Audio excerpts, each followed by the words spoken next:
our next session is let's see, Anna, or is Anna ready, or? I think so. Yeah, she was texting on the main chat. Yeah. So. Okay, I can see she's okay. Anna. Hi, everybody. Shall I share my screen? No, I'll upload your presentation. If, okay, perfect. Yeah. Just a second.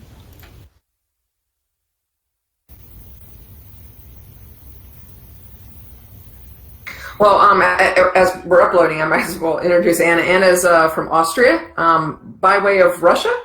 Is that not correct, Anna? Yes. So we're very originally from there, yes. And currently in the Netherlands. And then, it's so very international, especially with us being online and stuff. We seem to be all over the place. So she's got some ideas about computer science. Mm-hmm. Yes. And so we also are very broad across many science disciplines. So I'm really looking forward to the presentation. So after when there's 5 minutes left in the 15 minutes, I'll go ahead and turn my video camera on to give you a heads up. And so thank you, and it's all yours.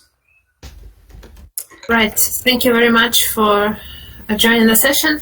So I will talk about, we'll go back to a bit older education of a bit older students, of university students, and particularly how to teach computer science to non-computer scientists, and specifically what was interesting, what I was investigating with this work, whether it helps actually for people to work on a bachelor degree in teams which are homogeneous. So because you get people of very different levels on such studies, which are, so some people are, say, better about technology and some not, if it's not a computer science course. And then I was seeing how this group dynamics works.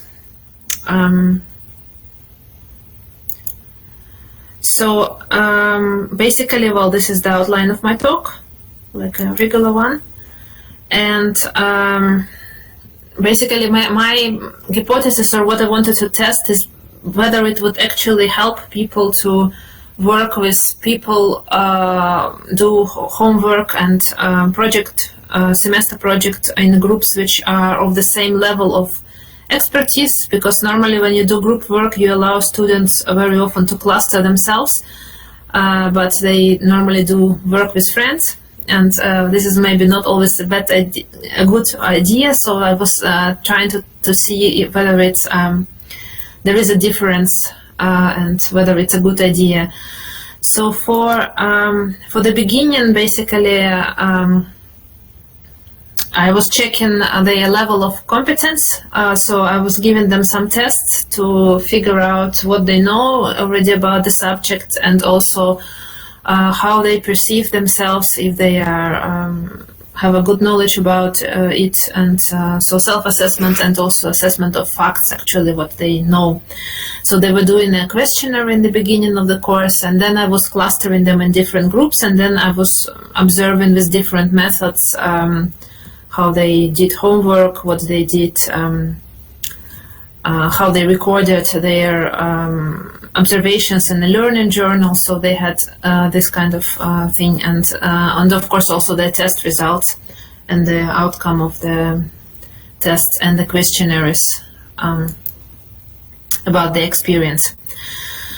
So, well, checking both the lecturer perspective, so and students' perspective. So they also gave, basically, in the end of the course, they answered the questionnaire, which was a bit similar. I took it from already other researchers did also studies of these groups, and there was a questionnaire to find out, which I also put in the paper. Well, the course was more in economics department. So it was on booking and yield management, basically for technical systems that allow to do, for example, hotel booking or restaurant booking, and technical support for this. And the course was generally, there were 74 students, so it's not a very, very large study, but already I think it gave some kind of indication whether it's a good idea or not to do. And the students were doing projects in smaller groups of 3, normally sometimes 4 people. And so we have a bunch of these groups. So for 74 people you get approximately 24, 25 groups. So this is what we had. And well, I was doing it also with a couple of colleagues, so I was not the only one on the course, but generally they had a very similar instruction way. This is just the topics of this course. So what is like revenue management, and how do you do forecasting and overbooking, which kind of systems exist out there, and how you can model data for these systems, how you can also use them, and how you can integrate it with other systems, for example, particularly with chatbots, and do direct booking of hotels and restaurants, for example. So of course the students were getting they were informed very clearly how they are evaluated, and the group work was around 60% of their grade, and then they could get also for individual performance some up to 40%, and some, if they did some extra activities, they could get further points. Yeah.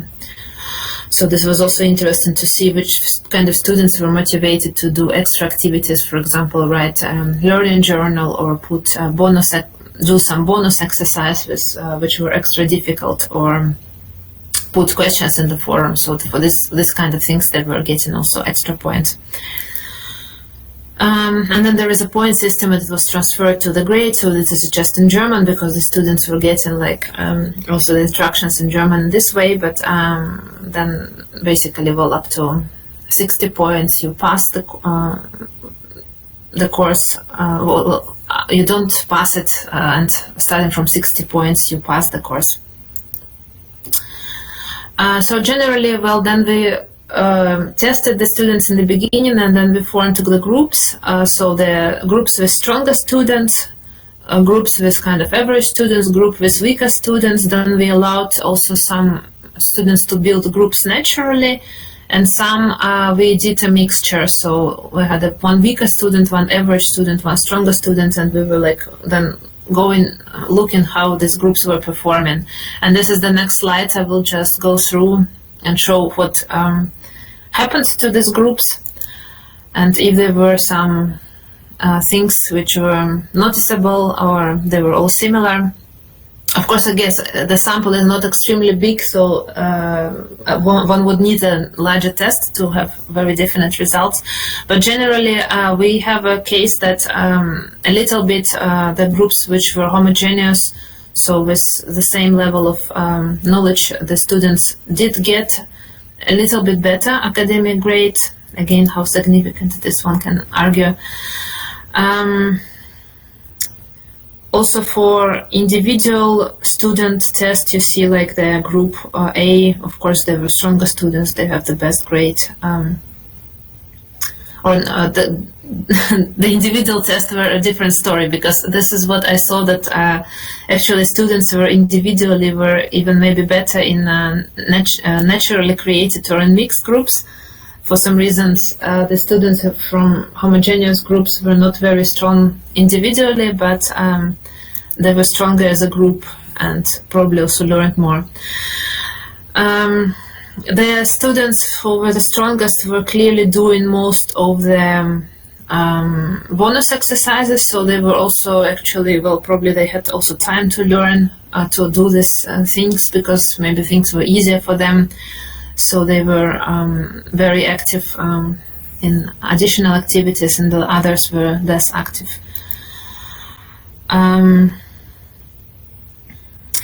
Generally, the students liked group work, so they were asking questions specifically about this, and they all liked group work, especially groups which were not weak, And the weakest groups, of course, had some challenges, and but also the groups which were formed naturally, they said, well, we had like issues with group work, so this is also was a bit.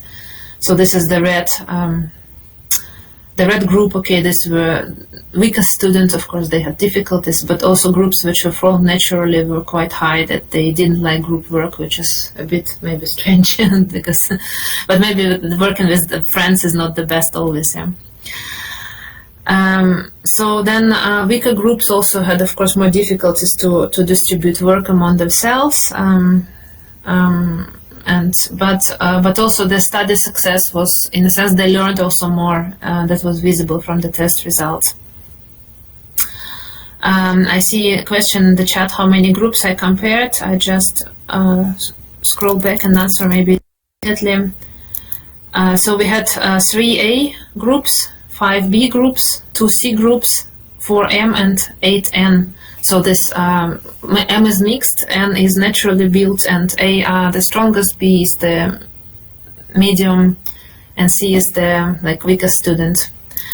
So it's not, that's not a very large selection, but well, in some cases you see also the differences are small, but in some cases you see maybe the worst to investigate. Then, of course, for perceived working load, also, well, the group C, the weakest one, you see they could not coordinate, so somebody did in the work most of the work, or thought they did most of the work. But groups A and, well, naturally built groups also, they were quite good. They were better, clearly. So when you range it on a scale from 0 to 1, these are the scales. So that some of the indicators are quite visible that there are differences, even in small selection. Then also homogeneous groups, they thought the grades were more fair. Also, maybe they, well, because they saw that they worked with the students of the same level, and they thought, well, everybody then got this similar grades, and they thought it as a more fair. So it's also indicator that the students would see grades as more fair if you do homogeneous groups.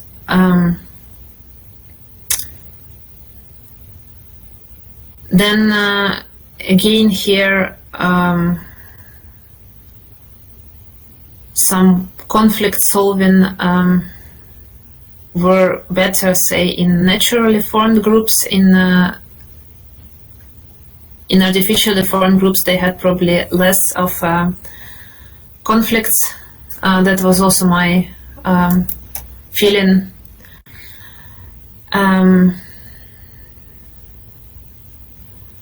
So for the perceived, so what they thought they learned, groups A and group the naturally formed were the better ones, but it's also not very significant difference in this case. And some were in naturally formed groups. Somebody was clearly assuming leadership, or at least saying so. And in other groups, it was less. Yeah, so they were more trying to distribute. I think if they are also of the same level, you don't delegate all the work to just one student. Yeah? So this also was my feeling here. What actually happened. Then the learning journal, or this possibility that they wrote their experiences. Again, the strongest students also did most of these ones. And again, it's a method, and some students said, well, it's very nice. It helps me to record my experiences. Some of them said, well, it's not really useful. So it's, again, not for everybody. Yeah? And probably the strongest students are picking up first. Otherwise, no difference. So, yeah, basically, well, this is what I was trying to figure out. And, well, I took these questions from a similar study who did it from research. It was in Australia, a paper, and they used similar questionnaires. Generally, well, comparing to them, actually, my students enjoyed group work more on general, which was maybe not a not a bad thing. And I think also, well, for some of the things, for example, achievement of learning, success, or learning to get leadership, that you can lead things. For some of the criteria, it's better to have this. I think definitely groups on the same level, and some criteria were well, not so clear. You need probably do bigger studies on and this out. And of course, well, now because the study was made still itself in the before the pandemics, so groups could work in person, and maybe online. It's also becomes even more easier and important to do that. You can match students better in some way. Yeah, so thank you for following.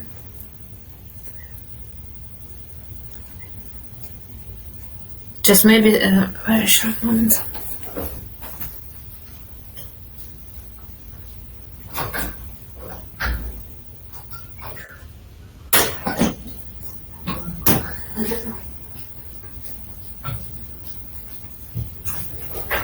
Well, thank you very much. No, thank you very much. It was a very interesting presentation. Does anybody have any questions?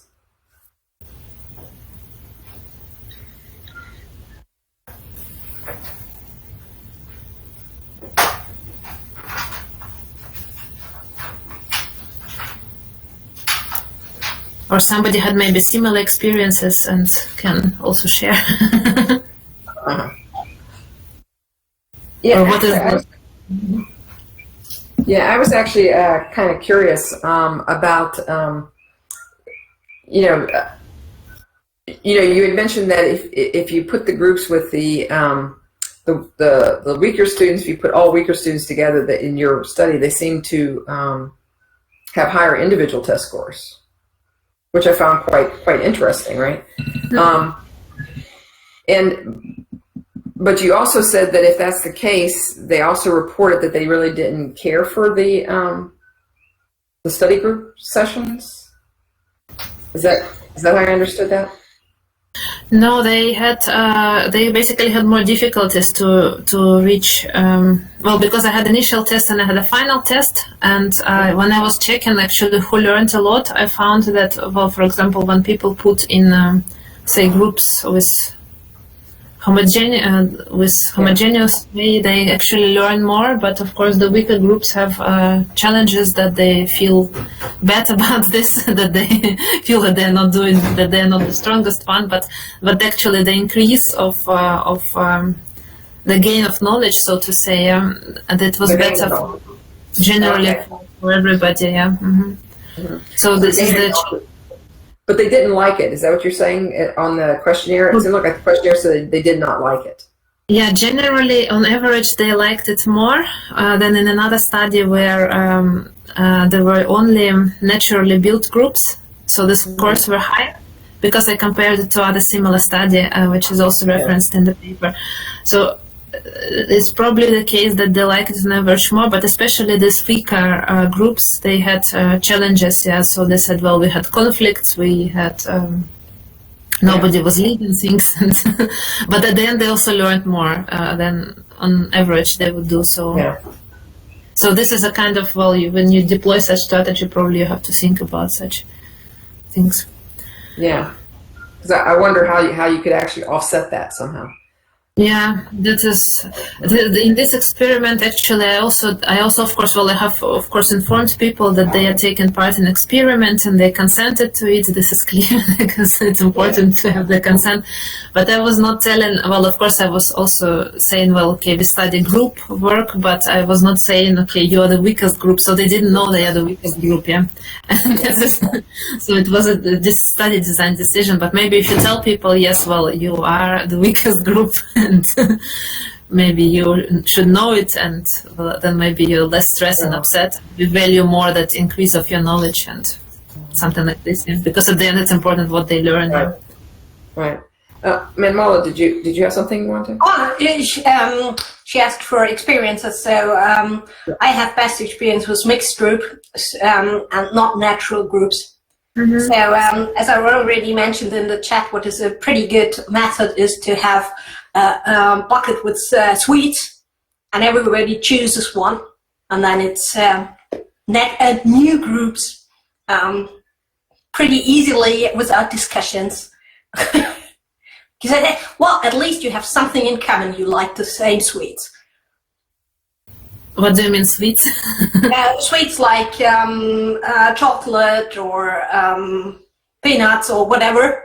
So you have little packages and Okay. to everybody. So first they are happy that they get something from the professor, and then it's a good atmosphere to make groups. Okay, that's a nice, a nice point. Mm-hmm. Because this is also. I also made the experience with that.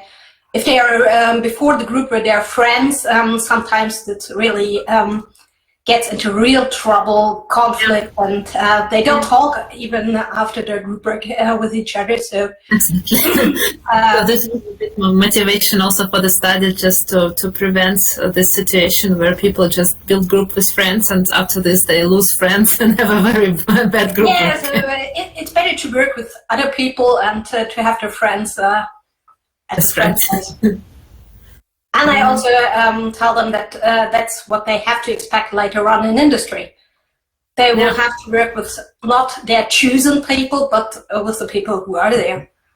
Exactly. Mm-hmm.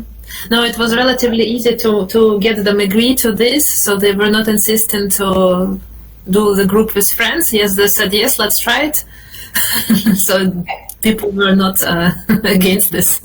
I only had that once that they said, well, we want to do our own groups. We don't want to be separate somehow. And there was really kind of discussion to say, no, we want to do your friends groups, but we will do the work in different groups. But they had to work together for 8 hours a week. So this was a pretty big project for them. So and at the end, they came back and said, oh, maybe it was good not to work only with friends.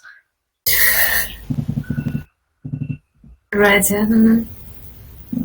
Yeah, I'm thinking to use it kind of further or to do further experiments when, especially in Corona times, it's very difficult to build groups because they even don't know anybody. Often they come on the course. And you cannot do it with sweets. Unfortunately. Well, thank you very much. You might use, for example, an online mind map. I did that. So that they had to put in some personal information on that mind map or a highlight about them so that they can look, I don't know the others, so maybe I look for somebody who has the same hobby or is living in the same spot or something like that in order to form groups. Yeah, some of the students wanted to be like with their neighbors that lived in the same neighborhood. And that I had. Well, thank you very much. Very interesting presentation. And so now we need